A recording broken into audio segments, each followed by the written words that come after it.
Kita melanjutkan bahasan kita. Sekarang kita akan bahas tentang kelahiran Nabi Shallallahu Alaihi Wasallam.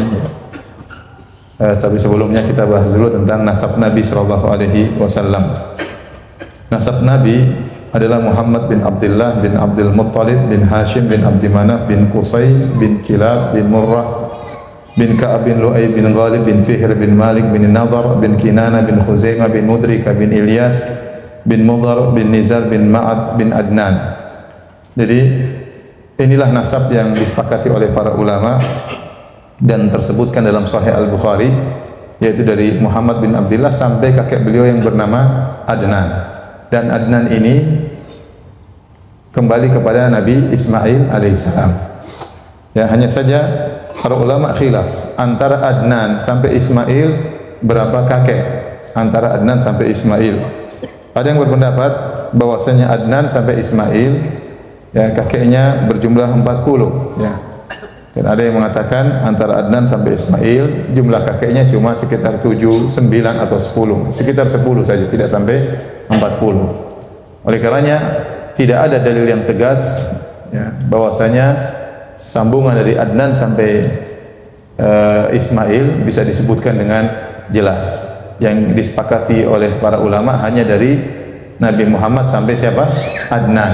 Di atas Adnan sampai Ismail tidak jelas, khilaf berapa kakeknya, apalagi nama-namanya. Apalagi kemudian ada orang menyebutkan dari Nabi Muhammad sampai Nabi Adam, ini lebih khilaf lagi. Ya, sedangkan dari Adnan sampai Ismail saja tidak jelas, apalagi sampai Nabi Adam alaihi salam. Yang jelas Rasulullah SAW pernah bersabda tentang kemuliaan nasabnya. Beliau berkata, Inna Allah subhanahu istofa kinanatan min waladi Ismail. Sungguhnya Allah memilih dari sekian banyak anak Ismail alaihissalam, Allah memilih Kinanah. Wastofa Quraisyan min Kinanah. Kemudian dari anak-anaknya Kinanah, maka Allah memilih Quraisy. Wastofa Bani Hashim min Quraisy. Dan dari keturunan Quraisy juga banyak, tapi Allah memilih Bani Hashim. Wastafani min Bani Hashim. Dan Allah memilihku dari Bani Hashim. Ya.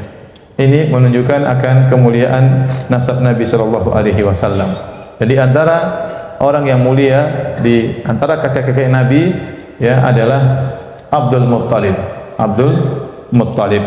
Ya, Abdul Muttalib ini ya selain dia adalah kedudukannya sebagai pemimpin kota Mekah ya, terlebih lagi sebagaimana kita sampaikan pada pertemuan lalu ya, dialah yang menghadap Abraha dan meminta 200 ekor ontanya. Di antara kemuliaan dialah juga yang menemukan sumur Zam-Zam yang telah hilang ya, telah terbenam sekian lama. Sebagaimana pernah kita jelaskan pada pertemuan-pertemuan yang terdahulu, bahwasanya yang menemukan air Zam-Zam siapa? Hajar ya. Sehingga setelah Hajar meninggal dunia, maka air Zam-Zam dijaga oleh putranya siapa? Ismail. Kemudian setelah Ismail meninggal dunia, maka dipegang kekuasaan kota Mekah dipegang oleh keluarga dari istrinya, dari kabilah Jurhum. Kemudian terjadi banyak kemaksiatan, mulailah tatkala timbul banyak kemaksiatan, mulailah air Zam-Zam surut. Kemudian surut, Allah cabut kenikmatan sedikit demi sedikit tanpa mereka sadari, sampai akhirnya hilanglah air Zam-Zam. Bukan cuma hilang airnya, bahkan hilang bekasnya, tertutup dengan tanah, tertutup, akhirnya hilanglah bekas dari air Zam-Zam tersebut. Dan baru dibongkar kembali atau muncul kembali di zaman Abdul Muttalib, kakek Nabi Shallallahu Alaihi Wasallam. Adapun kisah tentang penggalian kembali sumur Zam-Zam oleh Abdul Muttalib, maka diriwayatkan oleh Ali bin Abi Thalib, ya, cucu dari Abdul Muttalib, ya. Ali bin Abi Thalib sebagaimana yang disebutkan oleh Muhammad bin Ishaq dengan sanad yang hasan, bahwasanya Ali bin Abi Thalib bercerita tentang apa yang dialami oleh kakeknya, ya, bahwasanya suatu hari Abdul Muttalib kakek Nabi bercerita, suatu hari aku tidur di Hijr Ismail dekat Ka'bah. Kemudian ada yang mengatakan atau disebut dengan Hijr, ya, dengan Hijr. Aku tidur di Hijr, kemudian ada yang mengatakan kepadaku, ihfir Taibah, galilah Taibah. Aku bertanya, apa itu Taibah? Kemudian suara tersebut pergi. Dia lihat dalam mimpinya. Kemudian keesokan harinya dia pun tidur lagi di tempat yang sama. Kemudian datang suara tersebut kembali mengatakan, ihfir barrah, galilah barrah.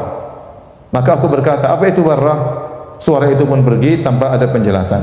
Besoknya aku tidur lagi di tempat yang sama. Lalu datang suara itu lagi dan berkata, ihfir al-madnunah, galilah madnunah. Aku berkata, apa itu al-madnunah? Lalu ia pun pergi. Kemudian keesokan harinya aku tidur lagi di situ. Tiba-tiba ada suara mengatakan, ihfir zamzam, galilah zamzam. Maka aku bertanya, apa itu zamzam? Ternyata suara itu menjelaskan, Zamzam adalah air yang tidak akan surut, ya. Dengan air tersebut kau akan beri minum kepada para jamaah haji. Kemudian disebutkan posisinya di tempat sarang semut, disebutkan ya posisi sumur Zamzam tersebut. Sebagaimana pernah kita sebutkan, Zamzam sebagian ulama mengatakan dinamakan Zamzam. Zamzam artinya ditahan, karena waktu air Zamzam pertama kali keluar, Hajar ibunya Ismail, istri Nabi Ibrahim alaihissalam, membendung Zamzam agar tidak meluber. Dia tidak tahu air ini banyak atau tidak. Dia khawatir kalau meluber akhirnya air tersebut hilang. Maka dia pun membendung Zamzam, maka disebut dengan Zamzam. Zamzam artinya ditahan. Tapi akhirnya setelah keempat kali bermimpi dan dijelaskan sifat-sifat lokasi sumur Zamzam, maka ya disebutkan di antara ciri-cirinya ada sarang semut, di antara ciri-cirinya ada burung gagak matuk-matuk di situ, ya. Kemudian dijelaskan di mana posisinya. Akhirnya Abdul Muttalib kemudian besoknya berangkat bawa cangkul ingin menggali sumur Zamzam. Waktu itu Abdul Muttalib baru punya anak satu, namanya Al Harith. Ya, mulailah Abdul Muttalib ditemani anaknya cuma satu orang laki-laki menemani dia untuk menggali. Dia menggali. Tatkala mulai tampak tanda-tanda adanya sumur, maka akhirnya orang-orang Quraisy mulai berkumpul. Akhirnya Abdul Muttalib gali, akhirnya keluarlah air Zamzam. Dia yang menemukan air Zamzam. Maka orang-orang Quraisy akhirnya protes. Mereka berkata, wahai Abdul Muttalib, kami juga berhak punya air Zamzam tersebut. Karena kita semua keturunan siapa? Ismail. Quraisy keturunan Ismail atau bukan? Bukan. Abu Jahal keturunan Ismail atau bukan? Abu Lahab keturunan siapa? Ismail. Semuanya keturunan Nabi Ismail alaihissalam. Semua Quraisy keturunan Nabi Ismail. Maka mereka mengatakan, wahai Abdul Muttalib, kita semua keturunan Nabi Ismail, kita semua berhak memiliki air Zamzam tersebut. Kata Abdul Muttalib, tidak. Ini air Zamzam adalah dikhususkan untukku. Ini milikku, aku yang gali, aku yang temukan ya. Aku yang bermimpi, ya berarti ini khusus buatku. Mereka berkata tidak bisa. Ya. Dan waktu itu Abdul Muttalib tidak bisa melawan. Karena dia punya anak laki-laki cuma satu. Seandainya dia punya laki-laki banyak, mungkin dia akan melakukan perlawanan. Namun dia punya laki cuma satu, sementara orang Quraisy banyak. Akhirnya kata mereka, kita ngadukan ya, kita berhakim kepada seseorang. Kata Abdul Muttalib, terserah kalian berhakim kepada siapa, ayo kita pergi. Akhirnya kata mereka, ada seorang perempuan dukun, tempatnya di negeri Syam, kita pergi ke sana.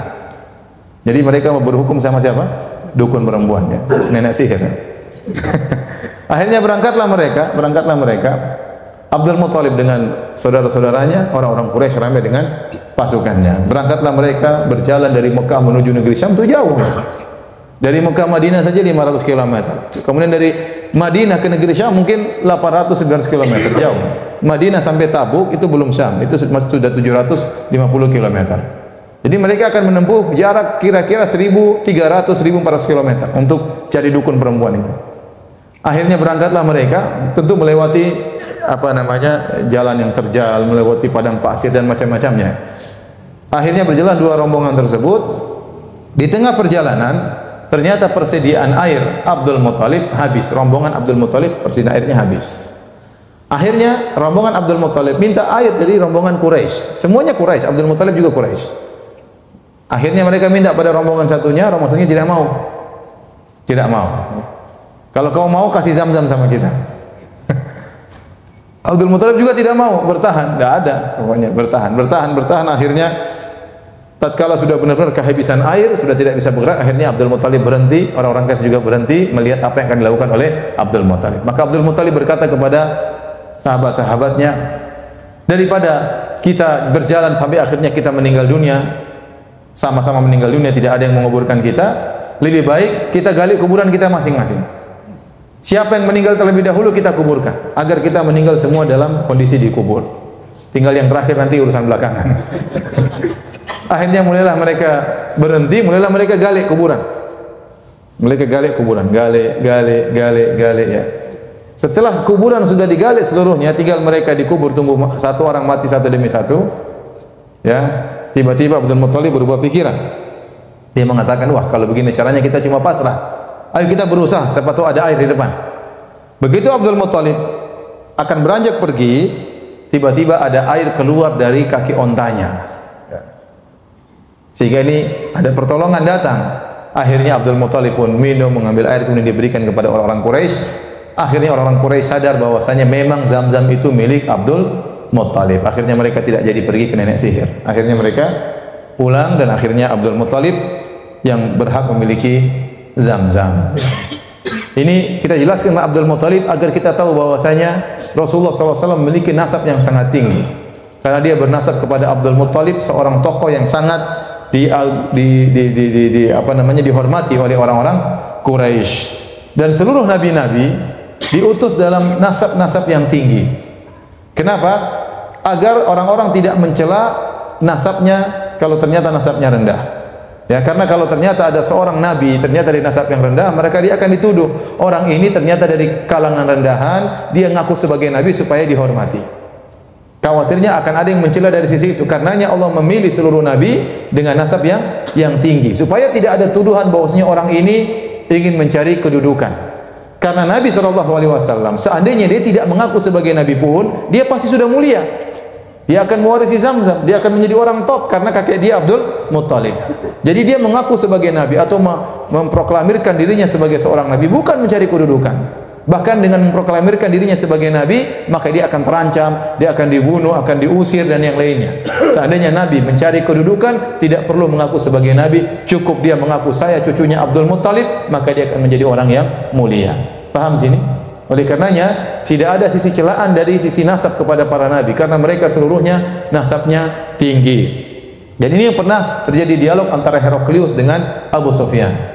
Waktu tahun 6 Hijriah terjadi perjanjian damai antara kaum muslimin dengan kaum musyrikin. Abu Sufyan masih kafir waktu itu.